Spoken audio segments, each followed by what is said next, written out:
Hi guys, Sean here from Earth Poetry Education, and I wanted to address a question that's kind of been on my mind for a while now, and that is, should I be worried about AI as a TPT seller?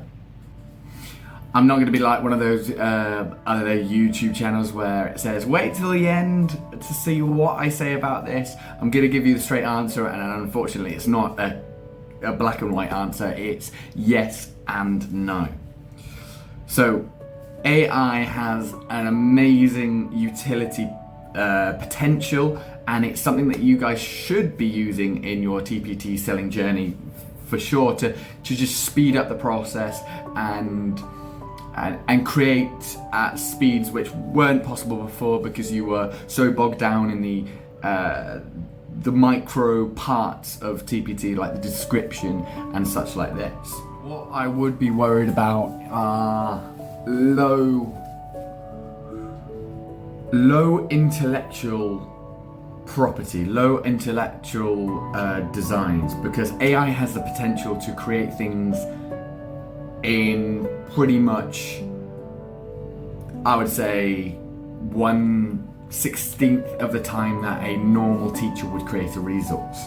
So low intelligence, things like word searches that we use generators anyway for, and colouring pages, things like that, they can create as snappy as possible. So I would be worried if your content, the things that you're putting out, are things that can be really easily replicated by AI.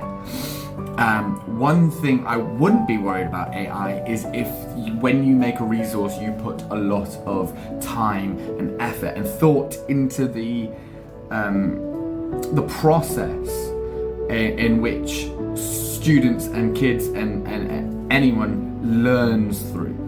AI does not have that ability as of yet. They cannot think empathetically. It's a robot. It just regurgitates and reproduces, and it reproduces at such a it's almost like a first draft of a kid's work where they haven't edited it or they haven't changed it. This is why AI is good, because you can use it to make that first draft and then you can edit it, spend time changing things or getting rid of things that you didn't want in the first draft that AI made for you, and then you can make it better and better and better. What I personally do is use a lot of AI to create scenarios or pictures or things that I want them to I picture it in my mind and I want AI to reproduce it to the closest possible mark that I have. However, what I worry about in schools is if we use AI too much to do all this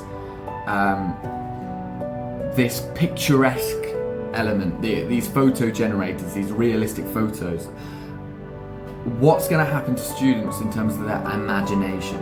When I was growing up, when I was younger, Harry Potter looked completely different in my head to the movie that came out much later, and I didn't like the disparities between the two because I'd used completely my imagination to create it in my mind when I was reading the books, and then the movies came out and it was completely different. With AI, if we create too many image-based resources, are we going to take away that imagination aspect that we want to cultivate in our students? So that's a worry that I have in my head. But statistically and from my own experience, we all know that students like visual things. They like visual aspects. They find it way more engaging, and they find it way more interesting, and they're more appealed.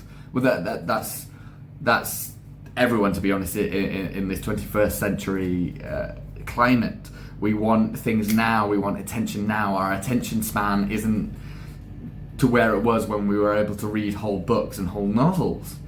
There is actually a research that goes behind, that backs up behind this, that says that kids that read when they're younger will read way more books, but there is a peak where it'll slowly go down as you get older and older. You read less and less. It's not true for everyone, because I definitely know there's probably some viewers that are going to watch this and say, that's not true, I read loads of books now. My partner reads loads of books, for example, but I used to, and now I don't anymore because of constantly needing to be stimulated.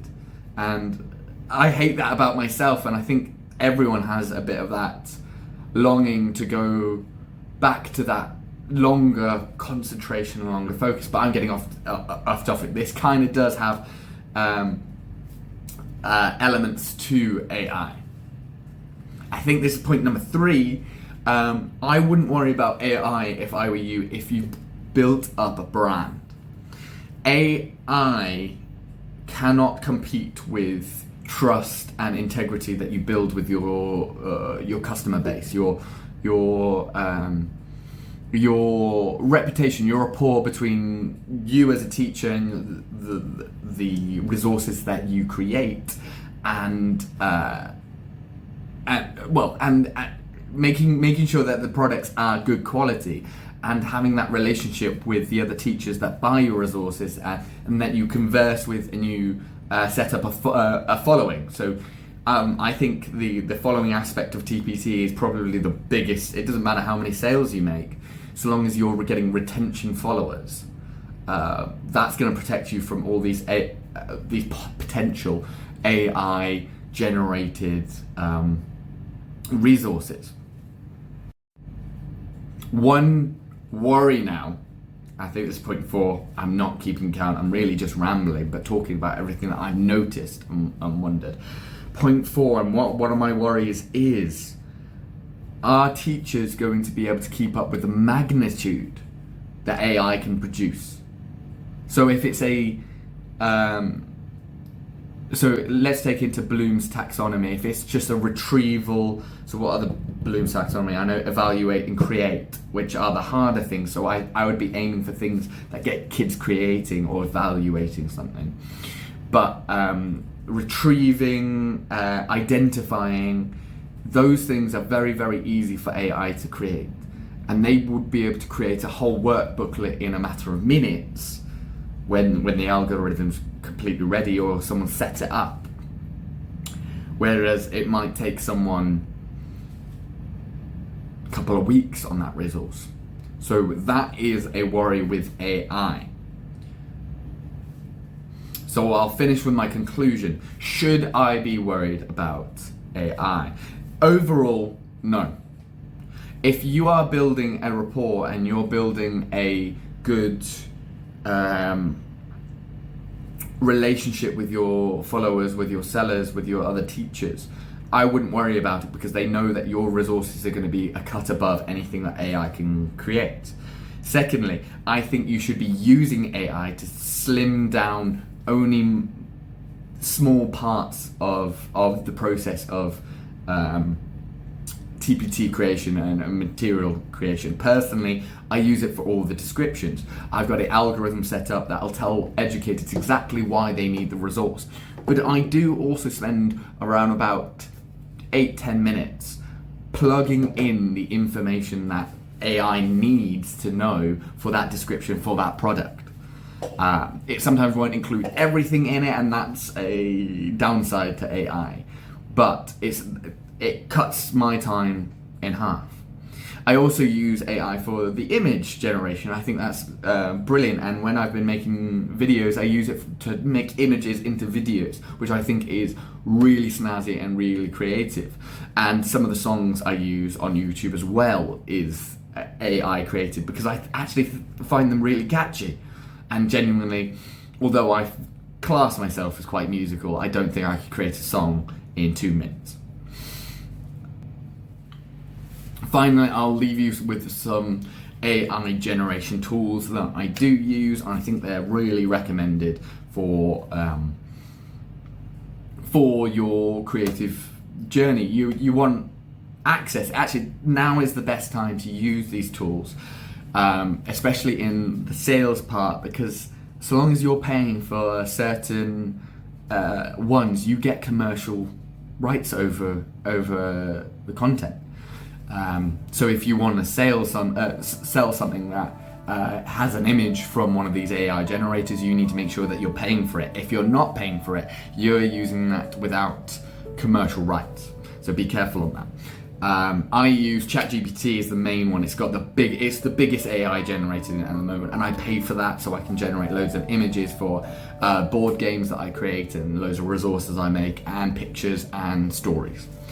The second one I use is Suno. Although I'm not using that to sell anything, I'm just making videos out of it. Suno is a really good song making AI tool. I also think Gemini is pretty good when you're looking at proper research. So I would move from ChatGPT to Gemini to look at scholarly articles and documents, purely because I believe it's better at paraphrasing and finding information and checking the web. It's made by Google, so it has pretty much an unlimited reach. I know ChatGPT has recently got access to the internet, or you can use URLs in it, but I'm still using Gemini for research. One of the other ones I use, Kling and Luma. Kling takes a long time, but can change images to videos, so you can really generate. I've tried Midjourney. I think it's Midjourney and something else. It wasn't as useful, I don't think. I also use PlayHT for voiceovers. So when I'm using a auto-generated, an auto-generated text to speak. So I want to write something and I want someone else to narrate it that isn't me, because I'm not the biggest fan of my voice. I use PlayHT for that. I think those are the big ones at the moment. If I've got any, I will pop them down in the description below. But thank you for listening to me. I want to create more videos like this to help potential TPT sellers. Let me just clarify, I'm not a successful TPT seller. I'm a teacher first and foremost, and then TPT is my side hustle, kind of side business, just something that I'm pouring my time into. But thank you for watching. If you like this and you want more videos, please like and subscribe.